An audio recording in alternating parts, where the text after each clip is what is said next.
Hello दोस्तों, आज यहाँ पर हम एटम्स और मॉलिक्यूल्स के बारे में डिस्कशन करने के लिए यहाँ पर हम लोग आज एकत्रित हुए हैं। यहाँ पर हम सभी लोग आए हुए हैं कि आज हम लोग यहाँ पर एटम्स और मॉलिक्यूल्स के बारे में जानेंगे। आप सभी लोग भी समझ रहे हैं, आप भी समझ रहे ही होंगे, ठीक है। तो एटम्स और मॉलिक्यूल्स का यहाँ पे लिखा हुआ है chapter name atoms and molecule. इसके बारे में जानेंगे कि एटम्स और मॉलिक्यूल्स में क्या हो सकता है। तो देखिए, एटम्स जो वर्ड है वो कैसे हुआ, वो कैसे उसको उत्पादित किया गया, या कह सकते हो उसका जन्म कैसे हुआ। तो उसके जन्म के बारे में जाने कि जो एटम्स होता है वो उसको महर्षि कणाद थे जिन्होंने एटम्स का कह सकते हो आविष्कार किया था कि एटम्स हमारे कहाँ से आते हैं और कैसे आते हैं। उन सब के बारे में आज हम लोग यहाँ पर जानेंगे। देखो होता क्या है, नए नए साइंटिस्ट आ रहे हैं, नए नए साइंटिस्ट आया करते हैं और पुराने को हम लोग भूल जाते हैं। पुराना माल हरदम क्या होता है, ओल्ड फैशन में होता है, उसको भूल जाते हैं, पर जो नया माल आ रहा है उसको बहुत ही याद रखते हैं। तो यहाँ पर हम लोग एटम्स और मॉलिक्यूल्स के बारे में आज डिस्कशन करने के लिए आए हैं। यहाँ पर एटम्स और मॉलिक्यूल्स के बारे में जानेंगे। तो चलिए, आज हम लोग एटम्स को जो है महर्षि कणाद, एक महर्षि थे जिनका नाम था, उन्होंने क्या कहा, इन्होंने क्या कहा कि कोई भी सब्सटेंस ले ले, उसको छोटे छोटे पार्टिकल्स में तोड़ दे तो वही हमारा एटम्स होता है। इसी के बारे में महर्षि कणाद ने कहा। पर महर्षि कणाद ने कहा तो क्या होता है कि आगे चल के और भी साइंटिस्ट आते हैं अपना हुनर दिखाने की, यस मैं हूँ, मैं ही तो सब कुछ हूँ, है ना साइंस में। तो वो लोग भी अपना कुछ बताते, और बताते वही हैं जो इन्होंने बताया। देखो, हम लोग साइंस जो अब पढ़ रहे हैं बहुत ही पिछड़ चुकी साइंस पढ़ रहे हैं, क्योंकि पहले के ज़माने में जो साइंस थी ना बहुत ही ज़बरदस्त थी। उसकी टेक्नोलॉजी आज है ही नहीं, देखो, क्योंकि पहले के जो लोग थे बहुत ही गजब के टेक्नीशियन थे, कह सकते हो बहुत ही गजब के साइंटिस्ट थे। आज के लोग कुछ नहीं है उनके बराबर अगर देखा जाए तो, ठीक है। तो पहले बहुत ही खोज हो चुकी थी, जो कि अब उसी का रिपीटेशन हो रहा है, उसी को रिपीट करके कहीं ये बनाए दे रहे, कहीं वो बनाए दे रहे, कहीं पर परमाणु बम लेकर जा रहे हैं वहाँ छोड़े दे रहे हैं। तो यही सब बातें हैं कि आज हम लोग एटम्स और मॉलिक्यूल्स में आज सब कुछ जानेंगे हम लोग कि क्या होता है। तो एटम्स और मॉलिक्यूल्स का महर्षि कणाद ने इसका कह सकते हो कि महर्षि कणाद ने इसकी नींव रखी। जैसे घर बनता है तो नींव रखी जाती, उसी तरह महर्षि कणाद ने एटम्स के बारे में बताया। तो सब चौंक गए, यार ये एटम्स क्या होगा, ये एटम्स कहाँ से आया। तो महर्षि कणाद ने कहा, बच्चों सुनो, छोटे छोटे पार्टिकल्स में किसी चीज को तोड़ दिया जाए वही हमारा एटम्स हो जाता है। तो फिर बहुत से साइंटिस्ट आते गए और अपना अपना रूल या कह सकते हो फार्मूला, कुछ भी कह सकते हो, वो सब देते गए। पर सबसे पहले महर्षि कणाद ने इसके बारे में बताया कि एटम्स क्या है। तो देखो, एटम्स क्या होता है। एटम्स एक हमारा अपने वर्ड से नहीं, देखो अपना वर्ड कहीं इंडिया में लिया ही नहीं गया।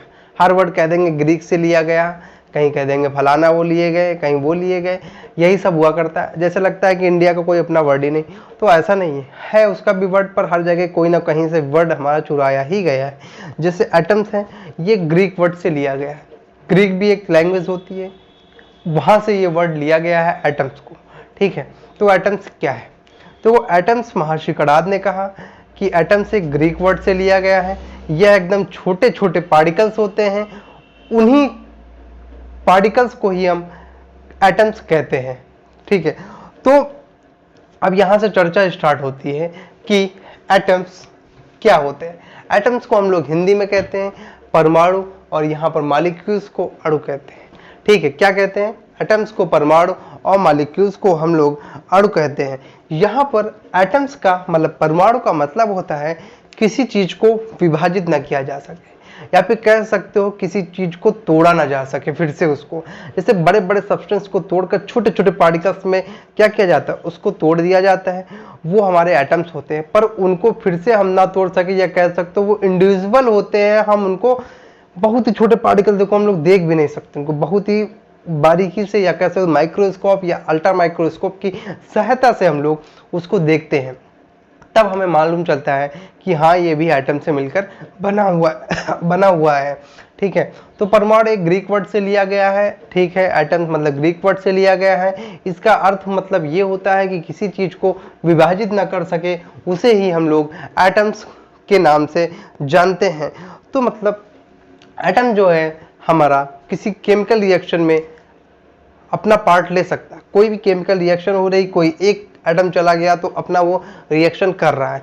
पर एक बात और, जैसे भाई ये सिंगल नहीं है, सिंगल आदमी नहीं रहता है। ये एटम जो होता है वो सिंगल नहीं रह सकता है। एटम्स किसी ना किसी लोगों से भैया मिलेगा जरूर, है ना।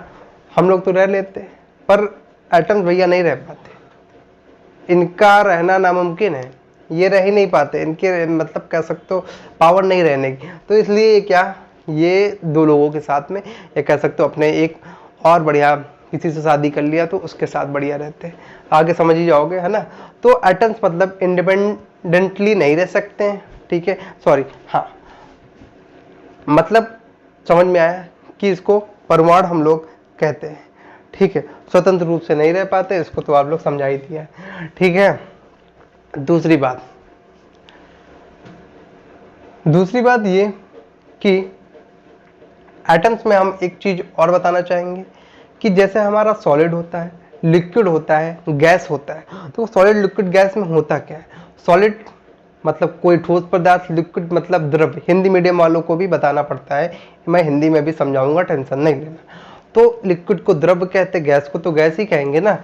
तो सॉलिड, लिक्विड, गैस, क्या ये भी एटम से मिलकर बने होते हैं? यस। देखो छोटे, जैसे कोई भी सॉलिड सब्सटेंस बना हुआ है, कोई भी सॉलिड का ये क्यूब मान लिया, या बर्फ, वही आइस मान लिया मतलब, तो ये भी एक छोटे छोटे पार्टिकल, पहले थोड़ी एकदम बर्फी ज्यादा ज्यादा ज्यादा जमते गई, फिर ये देखो एक बड़े से आइस का रूप इन्होंने धारण कर लिया। तो इसी को हम लोग क्या कहते हैं कि यही हमारा एटम से मिलकर बना है, छोटे छोटे पार्टिकल से मिलकर देखो बना। इसको तोड़ोगे तो देखो छोटे छोटे पार्टिकल्स में टूट जाएंगे, तो उसी को हम लोग क्या कहते हैं? उसी को हम लोग एटम्स कहेंगे कि एटम्स हमारा सॉलिड, लिक्विड, गैस में भी होते हैं। अब एटम्स भी किसी से चीज से मिलकर बने होते हैं। जो हमारे एटम्स होते हैं, तो एटम्स हमारे किससे मिलकर बने होते हैं? एटम्स जो हमारे होते हैं वो हमारे तीन चीजों से मिलकर बने होते हैं। तीन चीजों, कौन कौन सी तीन चीजें? एक इलेक्ट्रॉन से मिलकर बने होते हैं, और एक प्रोटॉन से मिलकर बने होते हैं, और एक हमारा न्यूट्रॉन से मिलकर बने होते हैं। इलेक्ट्रॉन, प्रोटॉन, न्यूट्रॉन, ये हमारे तीन चीजों से मिलकर ये हमारा एटम जो है बना होता है। इलेक्ट्रॉन, प्रोटॉन और न्यूट्रॉन से मिलकर बना होता है, ठीक है। इतनी बात क्लियर। तो इलेक्ट्रॉन, प्रोटॉन, न्यूट्रॉन से मिलकर बना होता है, इतनी चीजें आपने जानी। देखो जब आप कह दो कि एटम अगर एटम से मिल जाए तो क्या होता है? एटम अगर एटम से मिल जाए तो क्या होता है? तो अगर एटम एटम से मिल जाए तो यही फॉर्मेशन हमारा मॉलिक्यूल्स का हो जाता है। ये हमारा मॉलिक्यूल्स का फॉर्मेशन कर लेता है। मतलब एक और एक एटम मिलकर मिल गए तो वो मॉलिक्यूल्स का फॉर्मेशन करेंगे। जैसे कोई एग्जांपल इसका जान लो, मैंने कोई भी एक H2 गैस ले लिया, ये भी एक है, और मैंने इसके साथ कोई एलिमेंट या कह सकते हो ऑक्सीजन ले लिया, तो ये हमारा मिलकर क्या बना देगा? H2O बना देगा। तो मतलब देखो क्या हुआ, ये एक मॉलिक्यूल्स का फॉर्मेशन हुआ। तो इसी तरह हम लोगों ने जाना कि एटम्स क्या होता है। तो एटम्स के बारे में महर्षि कणाद ने बताया, बहुत ही कह सकते हो इन्होंने ऐसा टॉपिक दे दिया कि केमिस्ट्री में 4 चांद लगा दिए इन्होंने, है ना। तो महर्षि कणाद ने बताने के बाद अब अलग अलग साइंटिस्ट है अपना अपना हुनर दिखाने। यस, मैं भी साइंटिस्ट हूँ केमिस्ट्री का, है ना। तो इनके बाद एक साहब जी आए, उनका नाम था डाल्टन साहब।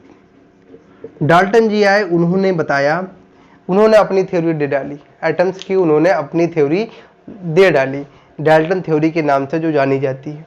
तो डाल्टन साहब ने कहा कि एटम्स क्या है भैया। इन्होंने बताया वही चीज, इन्होंने तोड़ मरोड़ कर आगे से पीछे करके सब वही बता डाला। क्या बताया कि उन्होंने से कहा था एटम्स को तोड़ देंगे, जो छोटे छोटे पार्टिकल्स में टूट जाएंगे उसे ही एटम कहते हैं। और इन्होंने सीधी सी बात बताई कि छोटे छोटे पार्टिकल्स को जोड़ेंगे तो जो छोटे छोटे पार्टिकल्स से कहते हो एटम्स को जोड़ेंगे वो भी एक बिग फॉर्मेशन कर लेगा। उसको भी इन्होंने एक्सप्लेन किया कि यही हमारी डाल्टन थ्योरी कहलाएगी। डाल्टन थ्योरी के नाम से फिर इनकी थ्योरी जानी गई कि छोटे छोटे पार्टिकल्स जो होंगे वो इन्होंने एक्सप्लेन किया कि इन्हीं का वो रूल हुआ, या इन्हीं का डाल्टन की थ्योरी हुई। इन्होंने क्या कहा, इन्होंने एक बात और कही कि एक हम लोग न्यूक्लियस, एटम में हमारा जो है एक न्यूक्लियस होता है सेंटर पर, इन्होंने बात कही। न्यूक्लियस हिंदी वाले लोग कहते हैं नाभिक। नाभिक में या कह सकते सेंटर में एक न्यूक्लियस होगा, एटम्स के सेंटर में एक न्यूक्लियस होगा, वहीं पर हमारे इलेक्ट्रॉन, प्रोटॉन, न्यूट्रॉन पाए जाते हैं। इन्होंने कहा कि सेंटर न्यूक्लियस के सेंटर पर हमारा प्रोटॉन और न्यूट्रॉन पाया जाता है। प्रोटॉन और न्यूट्रॉन पाया जाएगा। प्रोटॉन और न्यूट्रॉन पाया जाएगा मतलब देखो हरदम सेंटर पे हमारा पॉजिटिव चार्ज होता है। क्यों पॉजिटिव होता है? देखो प्रोटॉन हमारा जो होता है वो पॉजिटिव चार्ज का होता है, न्यूट्रॉन हमारा न्यूट्रल हो जाता है। पॉजिटिव ही तो मेन हुआ। देखो इस तरह जानो, याद करो कि पॉजिटिव ही होगा, याद करने का तरीका होता है, ठीक है। तो यहाँ पर सेंटर पर हमारा पॉजिटिव चार्ज हो गया। पर फिर हमने देखा कि भाई इलेक्ट्रॉन अब कहाँ गया। इलेक्ट्रॉन जो होता है वो हमारा रिवॉल्विंग क्या करता है, या कह सकते हो इसके अराउंड में चारों ओर हमारा इलेक्ट्रॉन घूमा करता है। इलेक्ट्रॉन हमारा चक्कर लगाया करता है और हमारे सेंटर पर न्यूट्रॉन और प्रोटॉन होते हैं। इसी को हम लोग क्या कहते हैं, इसी को डाल्टन हमने एक्सप्लेन किया कि यही भैया थ्योरी है। एटम्स के अंदर एक न्यूक्लियस होता है, न्यूक्लियस में हमारा प्रोटॉन और न्यूट्रॉन होता है और उसके चारों तरफ हमारे इलेक्ट्रॉन चक्कर लगाया करते हैं। उसी को डाल्टन थ्योरी के नाम से यह कह सकते हो। डाल्टन हिंदी वाले कहते हैं। डाल्टन का ये सिद्धांत है, सिद्धांत एक इन्होंने दिया, प्रूफिंग किया कि जो है इलेक्ट्रॉन चारों ओर चक्कर लगाया करता है और सेंटर पर न्यूक्लियस होता है, वो हम वहाँ पर न्यूट्रॉन और हमारा प्रोटॉन होता है। यही डाल्टन थ्योरी कहलाती है। इसी को डाल्टन ने एक्सप्लेन किया कि यही हमारी डाल्टन थ्योरी होगी, ठीक है। इतनी बात क्लियर, ये सब चीजें आ गई होंगी। चलिए अब हम बताते हैं कि पुराने लोगों का ही देखा देखी तो बताते हैं, वही नए नए साइंटिस्ट आते हैं, वही सब एक्सप्लेन करते जाते हैं ना। तो कुछ बस पुराने लोगों को पढ़ लीजिए, नया वाला ऑटोमेटिक आ जाएगा। तो फिर इसके बाद इस चैप्टर की अब शुरुआत करते हैं। चैप्टर की शुरुआत जो इसका इंट्रोडक्शन था कि एटम्स और ये मॉलिक्यूल्स कैसे आया, कैसे बना, इन सब का फॉर्मेशन कह सकते हो। इंट्रोडक्शन क्लास थी ये, इसमें मैंने आप लोगों को सभी समझाया। फिर इसके बाद इन्होंने इसको चैप्टर में फिर बात आती है, दूसरी बात ये आती है कि लॉज ऑफ केमिकल कॉम्बिनेशन की। Laws of chemical combination, laws of chemical combination में क्या, इसमें भी बहुत से लॉज हम पढ़ेंगे, किस प्रकार रिएक्शन जो होती है उसमें कैसे क्या होता है, सारी बातें यहाँ पर जानेंगे। तो इसमें पहले लॉ हम लोग पढ़ेंगे। पहला लॉ जो हमारे पास है कि law of conservation of mass, या कह सकते हो एनर्जी या मास, कुछ भी ले लो यार, एनर्जी या मास सब सही है, कोई दिक्कत नहीं। Law of conservation of energy क्या है इसके बारे में जानेंगे। देखो law of conservation of energy में ये है कि जो एनर्जी हमारी पहले थी वही हमारी 10 किलोमीटर दौड़ने के बाद हुई, तो वही हमारी energy, law of conservation of energy होता है कि एनर्जी का कोई परिवर्तन ना हो, कोई एनर्जी ना घटे ना बढ़े, ना इधर ना उधर। जहाँ यहाँ एनर्जी बढ़ी है वहाँ गए तो घट गई, या फिर यहाँ बढ़ी या घटी है वहाँ बढ़ गई, तो ऐसा तो होता नहीं है। तो ऐसा ही लॉ ऑफ कंजर्वेशन में कहा कि एक बैलेंस्ड इक्वेशन होनी चाहिए, या कह सकते हो एक बैलेंस उसका मास होना चाहिए, उसका मास जो है बैलेंस होना चाहिए, तभी हम उसको कहेंगे क्या कि वो law of conservation of energy का रूल फॉलो करेगा, ठीक है। Law of conservation of energy बहुत बढ़िया बात है, यहाँ पर बहुत ही कह सकते हो इंपॉर्टेंट टॉपिक है। यही फिजिक्स में भी इसी का जिक्र किया जाता है और इसी का केमिस्ट्री में भी जिक्र होता है, ठीक है। तो चलिए law of conservation of energy में जानते हैं क्या है। देखो law of conservation of energy, जैसे मैं H2O मॉलिक्यूल्स ले लूँ, H2, इसको ऐसे ना लिख के H2 देखो गैस की तरह लिखा जाए, H2 लिखा जाए, पर मैं इसको अलग अलग लिखूंगा, H+H+O, एकदम गरीब तरीके से समझाऊंगा, जैसे गरीब लोग समझते हैं। हम गरीब हैं तो उसी तरह समझेंगे कि हम गरीब वाला समझेंगे। HO से मिलकर बना दिया H2O, जोड़ लिया, नीचे लिख लो जोड़ने के बाद, अब कह दो अब जोड़ा है तो 2H लिखो, है ना, तो वो नहीं, नीचे लिख लो, थोड़ा बहुत तो अमीरी में जी लेना, थोड़ा बहुत देखा देखिए जी लो। तो HH देखो एक है और ये भी एक है, और प्लस इसका मास होता है 16। एक 16 कैसे आया, देखो एटॉमिक मास मैंने कहा था 1 से 20 तक याद कर लेना, वहीं से आया, ठीक है। देखो इसको जोड़ो 18 हुआ, यहाँ पर 2 लग गया तो 2 हो गया, है ना, और यहाँ पर +16 कर लिया, देखो 18 हुआ। मतलब पहले और बाद में रिएक्शन में कोई परिवर्तन नहीं हुआ। इसका मतलब चाहे जुड़े चाहे दूर रहे या पास रहे, देखो सब दोनों क्या हुआ, सिमिलर एक एनर्जी का मास आया। मतलब ऐसी रिएक्शन जहां पर एनर्जी ना क्रिएट हो ना डिस्ट्रॉय हो, उसे ही हम लोग कहेंगे law of conservation of energy. तो यही एग्जांपल लिख लीजिएगा और इसकी डिफिनीशन दिखाते हैं कि मार्कर तो चल नहीं रहा यार, है ना, दूसरे से लिखाते हैं। The mass can neither be created nor destroy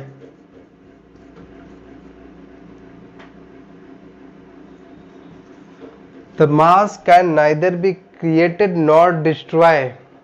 मतलब ऐसा मास जो ना क्रिएट हो ना डिस्ट्रॉय हो इन फिजिकल और केमिकल प्रोसेस में, फिजिकल और केमिकल प्रोसेस में एनर्जी ना क्रिएट हो और ना ही डिस्ट्रॉय हो, उसी को हम लोग कहेंगे law of conservation of energy. जैसे मैंने H2O का ले लिया था, H2O का ले लिया था तो उसका H2O बन गया था। देखो 2 और +16 लिया था, यहाँ भी 18 आ रहा था और यहाँ भी 18 आ रहा था। तो मतलब ना ही एनर्जी क्रिएट हुई ना डिस्ट्रॉय हुई, कुछ नहीं हुआ। तो मतलब ऐसे सिमिलर कंडीशन में हम लोग बने रहे, जैसे आज है वैसे शादी के बाद भी रहे। तो वही बात यहाँ पर बतानी कि मतलब जैसे पहले वैसे बाद में। तो यही हम लोग law of conservation of energy को फॉलो करेंगे, हम भी फॉलो करेंगे, आप भी फॉलो करिएगा, ना बदलिएगा ना बदलने दीजिएगा। तो law of conservation of energy हो चुका है। तो दूसरा लॉ मैं अगली वीडियो में डिस्कशन करूँगा और सारे वीडियो इसके भी मैं अपलोड करता रहूँगा। एटम्स एंड मॉलिक्यूल्स, दिक्कत नहीं लेना, ठीक है, इसके सारे वीडियो। ओके, अच्छा, थैंक यू।